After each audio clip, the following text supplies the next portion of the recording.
Salut, petite présentation de la 70 tonnes Fon Tadano. Alors, coupe batterie. Ok. La clé. Démarrage. Ça fait du bruit. Ça fait énormément de bruit. On peut démarrer direct. Quand ça sonne. Numéro 8. Voilà, plus de bruit. Donc on va commencer par là-haut. Ceci est pour lever la cabine. Donc j'appuie. Et là vous voyez, la cabine se monte. Donc c'est l'intérieur de la cabine qui se monte. Et non pas toute la cabine. Tac, je sais pas si vous voyez bien.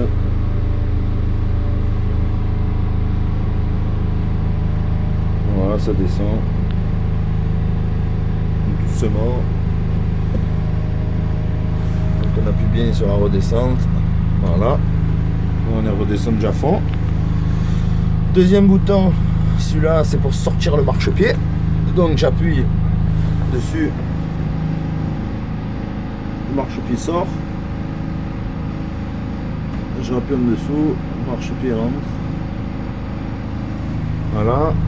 Ensuite, bah, ça c'est les boutons traditionnels, hein, essuie-glace et tout ça. Ça c'est les feux donc de la cabine qui sont juste devant. Et celui-là, c'est le feu du fond. Tac. Beau phare xénon. D'ailleurs, pour les régler, cela, ce sera sur la molette ici. Je monte, il monte. Je descends la molette, ils descendent. Ok, éteindre.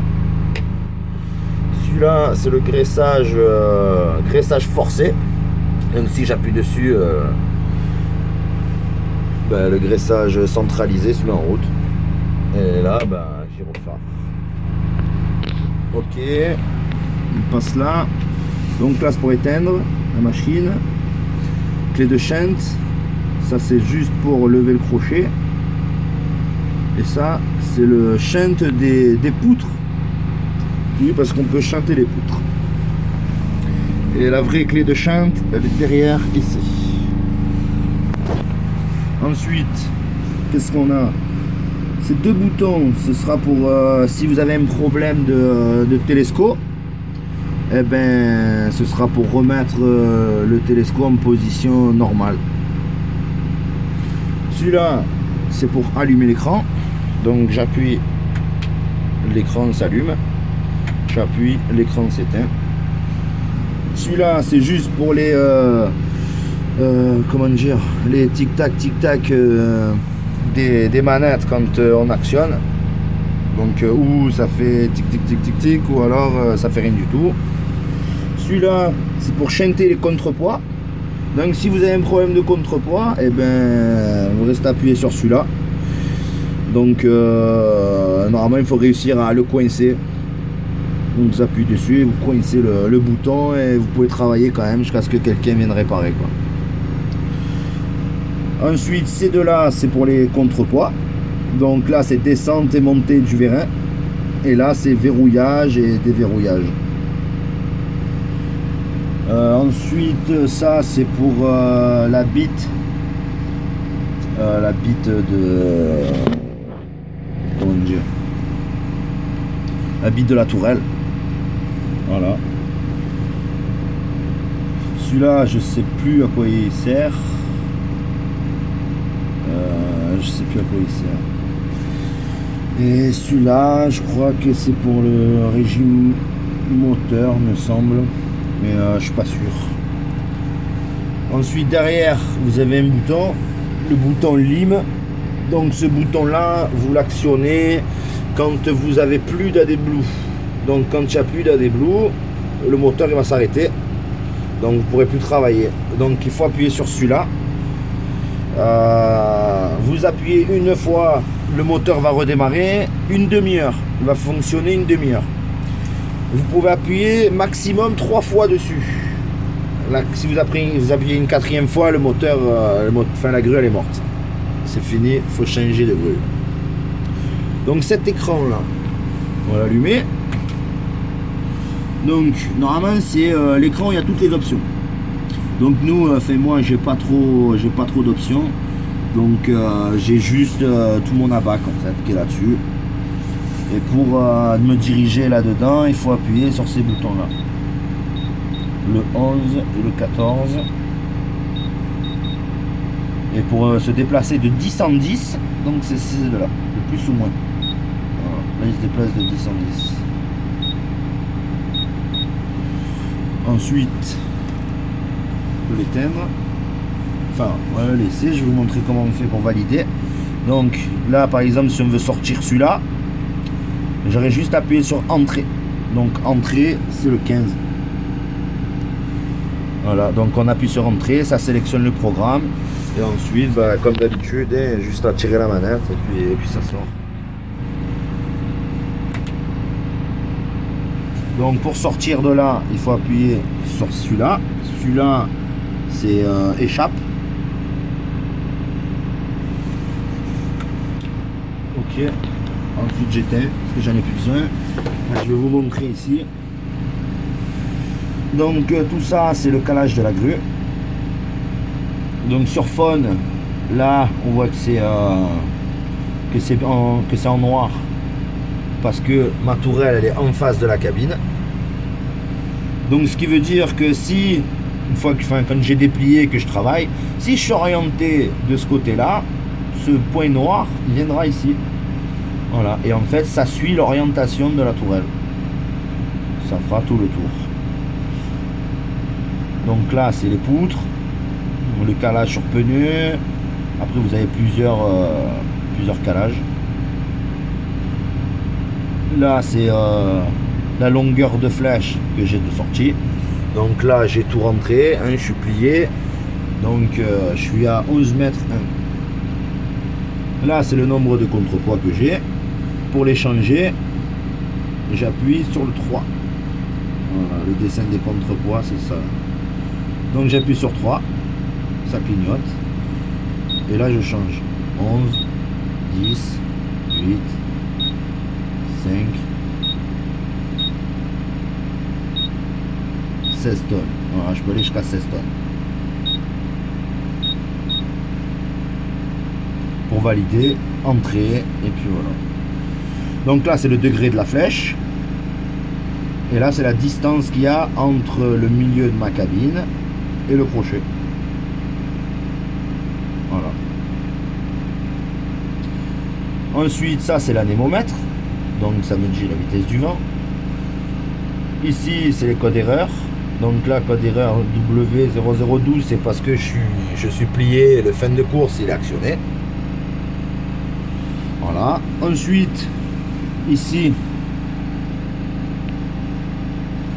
celui-là c'est pour le mouflage. Donc là je chante 3 brins. Donc j'appuie. Voilà. Je chante 3 brins. Si je veux changer, plus ou moins. Et je valide. Ok. Ça et ça c'est pour la fléchette, pour l'extension. Moi j'en ai pas, c'est très bien. Ici c'est pour la maintenance. Et le réglage des vitesses de treuil et de matage. Donc je reste appuyé. Bien sûr ça fait piffonner. Là ça s'affiche. Pour qu'elle se taise, on lui appuie ici. Non, là il ne veut pas. Bon il veut pas. Là je règle. Donc ici c'est pour la maintenance. Nous on ne touche pas, c'est pour les mécanos. Et là c'est pour les vitesses de rotation, matage, dématage. Et je vais éteindre ça parce que ça va faire du bruit. Matage, dématage, le crochet. Là j'ai 2 sigles de crochet parce qu'on peut avoir 2 crochets mais moi j'en ai qu'un. Et matage, dématage avec la fléchette. Voilà. Ensuite je sors, échappe. Voilà, la ST. Là, ça fait vachement de bruit, ça. ST. C'est un peu... Ensuite, qu'est-ce qu'on a? Là, on a je crois que c'est le calage. Voilà. Donc là, on lui dit qu'on est sur pneu. Je continue. Là, on est à 2 mètres et quelques, je crois. Je sais plus exactement combien. Voilà, donc je crois que voilà, c'est comme ça. On appuie et après. Non, c'est pas comme ça. Non, c'est pas comme ça. Non, mais voilà, donc là on lui dit on appuie et en fait dans les poutres il y a des capteurs qui détectent automatiquement où est-ce que les poutres elles sont sorties. Donc là, vu que je suis en route, donc du coup il me les met au plus près de la grue, quoi, comme si elles étaient rentrées en fait. Donc ensuite, si celle-là je la sors à fond, celle-là je la sors à moitié et celle-là je la sors à ras et celle-là à fond, et ben il va le reconnaître automatiquement. Donc il me mettra tout seul que lui il est à fond, que lui il est en demi à fond et celui-là il est à ras le châssis. Donc quand je prendrai la charge, quand je prendrai une charge, plus j'oriente du côté donc où je suis presque à ras le châssis, et ben il va changer automatiquement de poids. Donc ça c'est pas mal, c'est une très bonne option aussi. Ensuite on a tout vu ici. Hein. Celui-là c'est pour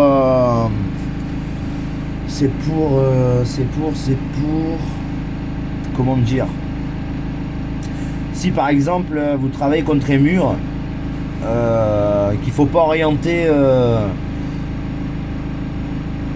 comment dire ça, limitation, voilà, limitation d'orientation ou de matage, dématage. Voilà, donc si vous êtes calé contre un mur et qu'il faut démater, je sais pas, contre le mur, vous allez jusqu'au mur avec la flèche. Une fois que vous êtes sur la flèche, je sais plus comment on fait. Mais bon, ça sert à limiter l'orientation et matage dématage, il me semble. Après ici c'est pour le calage. Ce qu'il a pas de sonner. Okay. Donc ça c'est pour le calage. Donc là, orienté de ce côté, c'est pour les vérins.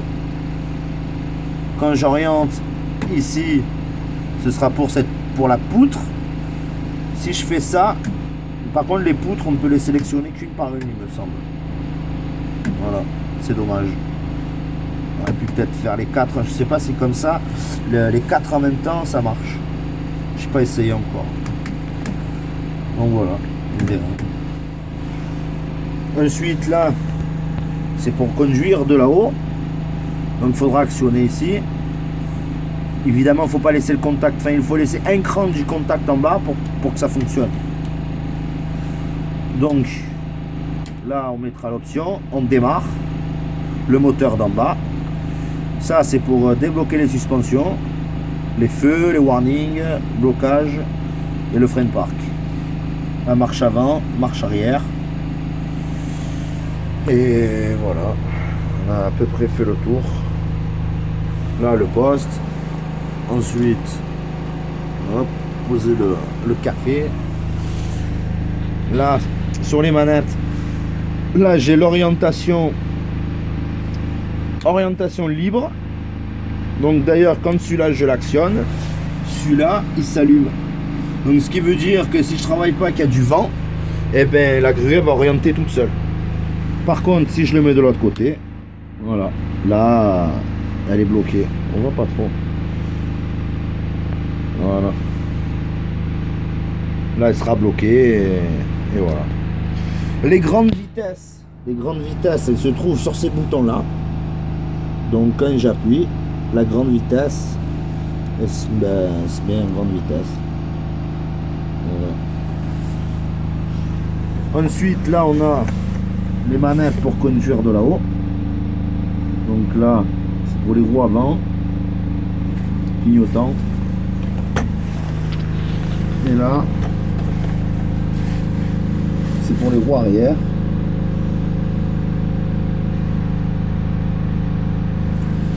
Ça, ce sera la vitesse, je crois. Vitesse de je sais plus quoi. J'ai pas encore essayé, donc je sais plus trop. Et puis après, là, c'est chauffage. Donc ventilation. Là, c'est la température. Ça, c'est pour recyclage de l'air de la cabine ou alors que l'air elle sorte directement. Et ça, c'est la climatisation. Après, on a une deuxième chauffage. Donc, le Webasto, le célèbre Webasto, qui est génial. Et puis voilà, hein, une pédale, hein, frein tourelle, frein normal, accélérateur. Et puis voilà, là on met un ventilateur, la lumière, le calage. Le calage il est là. Et puis voilà. Derrière, bon bah derrière il n'y a pas grand chose. Les enceintes. Ça, ce boîtier c'est pour justement si vous avez le problème de la flèche. Donc ça va vous aider. Et hop, le siège. Le siège, petite option sur le siège. Ça, c'est le siège chauffant. Ça, c'est très bien. Et voilà. Bon, ben, j'espère vous avoir aidé. À la prochaine.